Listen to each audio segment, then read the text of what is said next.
নমস্কার, গুরু কৃপাহি কেবলম। আমি অধ্যাপক ডক্টর শ্রী সুনীল শাস্ত্রী। আজ আমি আপনাদের একটা ছোট্ট বশীকরণের টোটকা বলবো। টোটকাটি খুবই সহজ।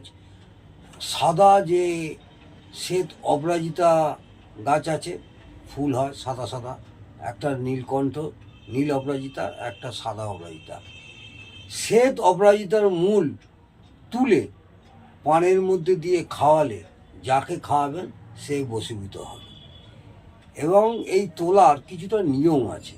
শ্বেত অপরাজিতার মূল তোলার সময় যে ব্যক্তিকে আপনি বশীকরণ করবেন তার নাম স্মরণ করে এবং তার চেহারাটাই স্মরণ করে এক নিঃশ্বাসে ওই শ্বেত অপরাজিতার মূলটা তুলতে হবে। তুলে এক গাঁট পরিমাণ নিয়ে পানের সঙ্গে যদি আপনি খাওয়ান তাহলে বশীভূত অবশ্যই হবে এবং আপনার প্রতি একটা আকৃষ্ট হবে। এই প্রয়োগটি করে দেখবেন, আশা করব ফল পাবেন। জয় মাতা।